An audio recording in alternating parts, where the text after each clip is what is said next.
Muy buenos días. Mi grupo está conformado por Gabriel Palmieri, Emily González y mi persona, José Rodríguez. Yo les voy a hablar sobre la función de transferencia. La función de transferencia es un modelo matemático que a través de un cociente relaciona la respuesta de un sistema modelado de salida con una señal de entrada también modelada. A menudo, la función de transferencia se usa para caracterizar las relaciones entre la salida y la entrada de componentes. Entonces, la función de transferencia se define como el cociente entre la transformada de Laplace de la salida y la transformada de Laplace de la entrada, bajo la suposición de que las condiciones iniciales sean nulas. El pico formado por los modelos de la señal de salida respecto de la señal de entrada permite encontrar los ceros y los polos respectivamente y que representan las raíces en las que cada uno de los modelos del cociente se iguala a cero, es decir, representa la región frontera a la que no debe llegar ya sea la respuesta del sistema o la excitación al mismo. La función de transferencia también puede considerarse como la respuesta de un sistema inicialmente inerte a un impulso como señal de entrada. Acá tenemos como la siguiente expresión. La salida o respuesta en frecuencia del sistema se halla mediante la siguiente expresión. Y la respuesta en función del tiempo se halla con la transformada de Laplace inversa de y sub s. Como mencioné anteriormente, la función de transferencia es la relación entre la salida y la entrada de un sistema dinámico. Y un sistema dinámico está representado por ecuaciones o está expresada por ecuaciones diferenciales. De esta manera el proceso es más difícil de realizar. Esta es una de las razones por las cuales se usa la transformada de Laplace, ya que convierte de unas ecuaciones diferenciales a unas ecuaciones algebraicas, por lo que facilitaría más el proceso. Como acá tenemos, las ecuaciones diferenciales describen un comportamiento en función del tiempo. Al usar la transformada de Laplace, esta la convierte en ecuaciones algebraicas y estas ecuaciones algebraicas se describen el comportamiento en función de una variable compleja. Acá tenemos x sub s, la función de transferencia y y sub s, donde y sub s es la salida y x sub s es la entrada. Y acá con la siguiente expresión. Una función de transferencia se puede determinar mediante la siguiente expresión, donde g sub s es la función de transferencia, y sub s es la transformada de Laplace de la salida y x sub s es la transformada de Laplace de la entrada. Un claro ejemplo, en análisis de circuito eléctrico, la función de transferencia se representaría como un voltaje de salida, que en este caso sería y sub s, y un voltaje de entrada, que sería x sub s. La ventaja de la función de transferencia es una representación compacta de un sistema lineal como cociente de polinomio en S. Permite predecir la forma de las señales sin necesidad de resolver la ecuación diferencial. Tiene una interpretación inmediata en la frecuencia. Y es una propiedad del sistema independiente de la magnitud y la naturaleza de la señal de entrada. Los polos y los ceros. En una función de transferencia, los ceros son las raíces del numerador y los polos son las raíces del denominador. Los valores de los polos y los ceros nos dan un indicativo respecto al comportamiento del sistema, ya sea que esté estable o sea inestable. Para la determinación de los polos, tenemos un claro ejemplo de una siguiente función, donde el primer paso es factorizar tanto el numerador como el denominador, y nos quedaría de la siguiente manera. El otro paso es sacar las raíces tanto del numerador como del denominador. Acá tenemos que sacando las raíces del denominador nos queda la siguiente expresión. Sacando las raíces del numerador nos quedaría la siguiente expresión. Y luego graficamos estos valores de la siguiente manera, dándonos un indicativo de que el sistema está estable. Muchas gracias. Un saludo a todos, mi nombre es Emily González y les voy a hablar sobre lo que es un sistema de control. Un sistema de control son un conjunto de dispositivos que se encargan de administrar, dirigir, organizar y regular el comportamiento de un sistema. Esto para lograr los resultados deseados y reducir las probabilidades de fallo. Los sistemas de control se utilizan en los procesos de producción de las industrias para controlar equipos o máquinas. La estabilidad de un sistema es fundamental en el desarrollo de los sistemas de control y es la especificación más importante, ya que la ausencia de esta propiedad hace que un sistema sea prácticamente inservible.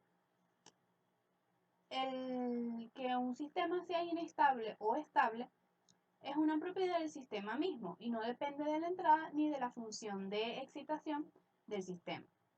El grado de estabilidad que tiene un sistema de control se denomina estabilidad relativa y es una medida que normalmente se expresa en términos de alguna variación permisible de un parámetro, durante el cual el sistema permanece estable a pesar de que está variando este parámetro.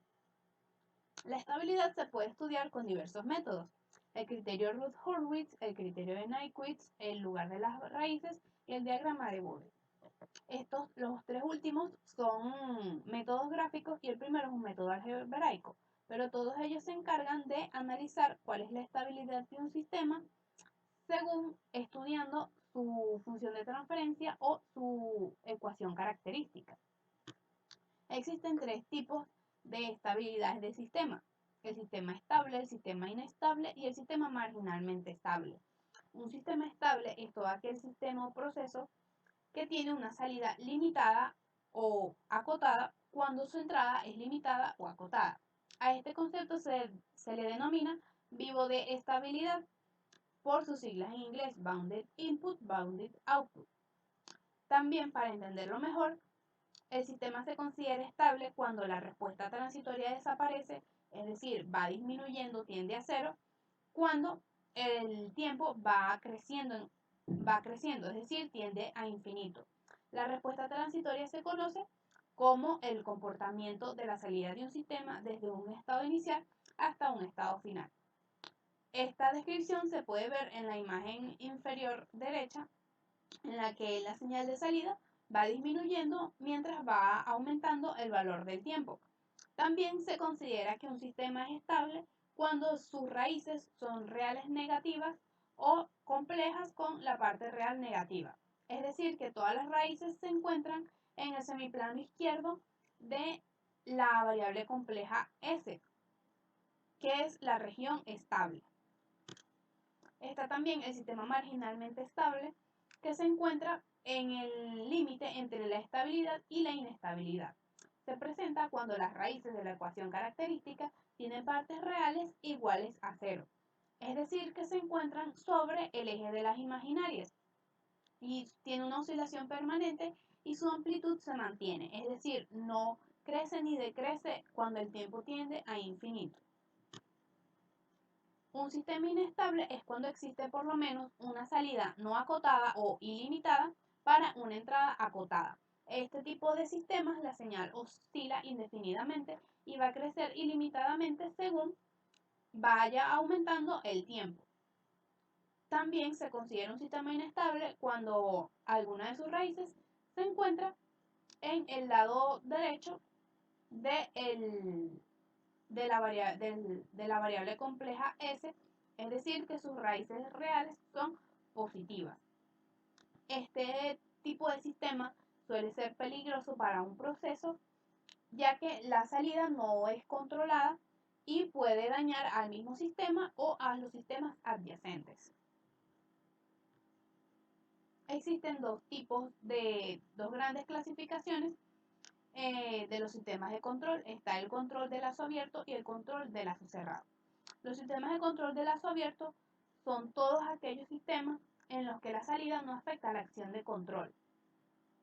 En otras palabras, no se mide la salida ni se realimenta para compararla con la entrada. En este tipo de sistema no existe un controlador que realice ninguna función para mantener a la variable en el valor deseado. Por lo tanto, cada entrada de estos sistemas de control le corresponde una condición fija, es decir, siempre va a tener la misma condición en la entrada, por lo que la precisión de este tipo de sistema depende de la calibración del equipo. Entre las características están que son sencillos y no aseguran su estabilidad ante las perturbaciones, ya que estas las afectan de manera que no pueden cumplir su tarea. Un ejemplo de un control de lazo abierto es los ciclos de enjuague, de remojo de una lavadora, ya que estos tienen una base de tiempo en el que se van a cumplir las funciones pero no se va a estudiar la señal de salida del sistema, que en este caso sería la limpieza de la ropa. Al igual que con una tostadora, en el cual solo determinamos qué tiempo queremos de tostado del pan, pero no se estudia la señal de salida de la tostadora, que es el grado de tostado. El control del lazo cerrado también se le denomina un sistema de control realimentado y se llama así a todo aquel sistema que mantiene una relación entre la salida y la entrada, comparándolas y usando la diferencia como un medio de control. En este sistema, el controlador, que es el elemento de realimentación, mide la señal de salida y utiliza la diferencia que hay entre esa señal y la señal de entrada para reducir el error y llevar la salida al valor conveniente, que es el valor que se desea, normalmente llamado set point. Entre sus características están que son complejos, la salida se compara con la entrada y suele ser mucho más estable ante perturbaciones y variaciones internas. Un ejemplo de un control de lazo cerrado es el control de temperatura de una habitación, ya que se mide el valor real de la temperatura de la habitación y se compara con el valor deseado, que es el introducido por el usuario. Y el sistema va a ir activando sus equipos tanto de calefacción o enfriamiento según sea la temperatura real para llegar al punto deseado o set point de temperatura. Entre las aplicaciones que están los controles de lazo cerrado es cuando se utilizan cuando un proceso no lo puede regular el hombre, cuando un proceso es de gran escala, con grandes instalaciones, o cuando un proceso es complicado y difícil de vigilar, ya que un hombre puede perder la vigilancia por cansancio o por despiste. Y de esto se encarga el controlador del sistema. Entre las ventajas que está el control de lazo cerrado está que es prácticamente insensible a las perturbaciones externas y a las variaciones internas. El hecho de que sea estable permite corregir mucho los errores. También tiene sensores capaces de regular el mecanismo de control según se necesite y que el ciclo del proceso se repite de manera automática y no es necesario hacerlo manualmente. Entre las desventajas de un sistema de control de lazo cerrado está que el uso de los componentes es mayor, por lo que suele tener unos costos elevados. También otra de las desventajas es que se necesita que exista una señal de error para que el controlador pueda actuar. Por lo tanto, mientras más retardo posea un proceso, más difícil va a ser controlarlo con el sistema, ya que el instrumento va a tardar más en actuar. Otro de las desventajas es que se necesita que la perturbación que se tiene se propague por todo el proceso para que el control por realimentación lo pueda compensar. El trabajo del ingeniero es diseñar un sistema de control que permita mantener a la variable en el valor deseado. Y una vez que esto se logre, ajustar el controlador para que se reduzca el mínimo de operación de ensayo y error.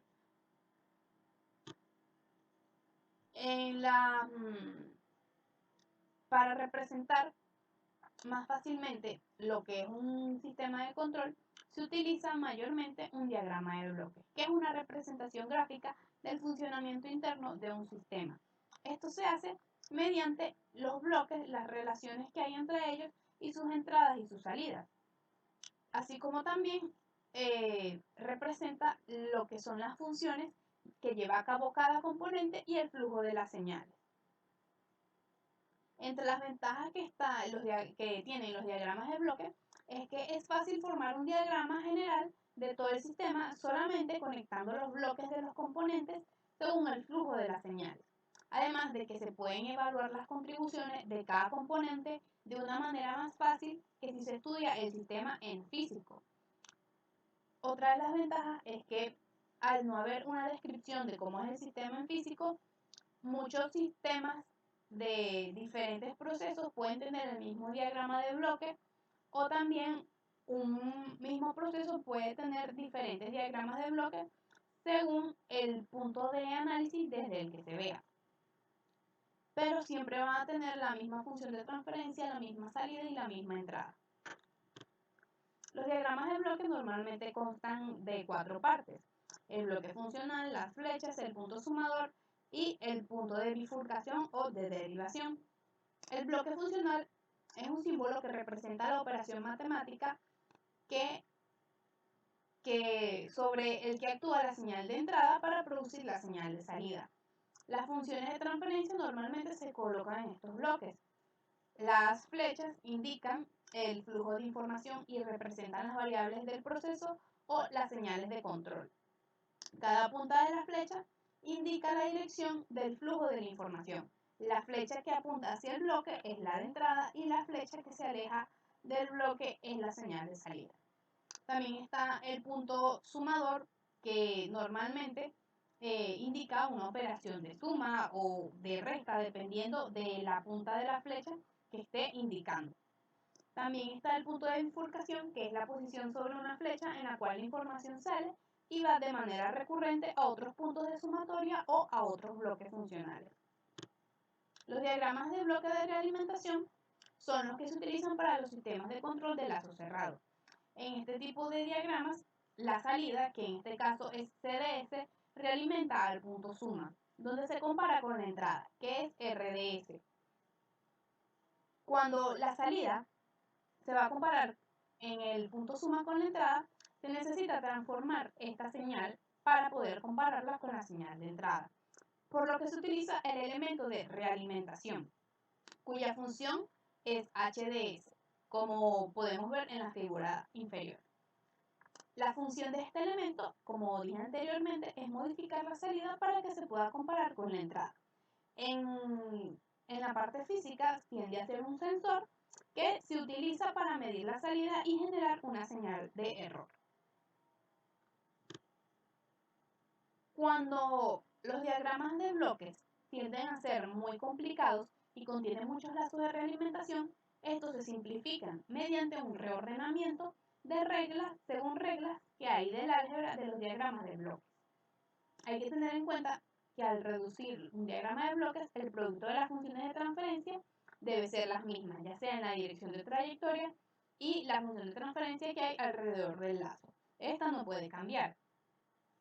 Estas reglas son importantes y se obtienen escribiendo la misma ecuación en representaciones gráficas distintas, como se puede observar en la regla 1 y en la regla 2. La regla 3, hay dos formas de escribir la misma ecuación. La regla 4, la número 5,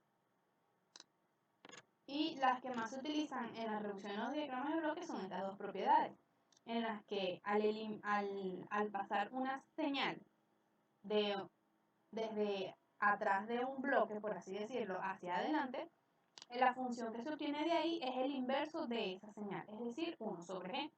Por lo que al tener también un bloque de realimentación y eliminarlo, este se va a multiplicar por el bloque que está realimentando en el denominador y va a poseer un 1 sumando, o esta multiplicación va a estar positiva o negativa según donde esté entrando la función de realimentación. En este caso está entrando por una resta, entonces se coloca 1 más G1 por G2. Si estuviera entrando por un punto de suma, se colocaría 1 menos G1 por G2. Cabe destacar que mientras más se va reduciendo el diagrama de bloques, la función de transferencia de los bloques nuevos, como se puede observar, tienden a ser más complejas, ya que se generan polos y ceros nuevos. Este es un ejemplo de reducción del diagrama de bloques en el que al eliminar el bloque G1, este se coloca como denominador en el bloque H2, que es el que lo está eliminando, al igual que al eliminar el bloque de realimentación H1, que está realimentando G1 y G2, este va a multiplicarlos y al estar entrando por un punto de suma se va a colocar negativo, como vemos en esta imagen. Luego se elimina el bloque G3 y el bloque de realimentación H2 sobre G1, llegando a este único bloque con un punto de suma que está sumando la entrada R y restando lo que es la salida. Y luego se llega a un solo bloque, que es el fin de la reducción en los diagramas de bloque, y como se puede observar, es bastante compleja la función de transferencia y representa el mismo diagrama que se tenía anteriormente. Ahora vamos a hablar de los controladores, que cumple la función del bloque de realimentación. Un controlador son los equipos clave que se tienen en un sistema de control industrial y son unidades mecánicas, electromecánicas o electrónicas que se utilizan para procesar señales, que típicamente son sensores que se utilizan para medir parámetros físicos en un proceso. Su principal función es la de leer la señal medida, comparar esa variable medida con la variable que se desea, que es el setpoint, para determinar el tipo de error y enviar la acción correctiva para poder estabilizar el sistema y realizar el ajuste necesario para reducir o eliminar el error.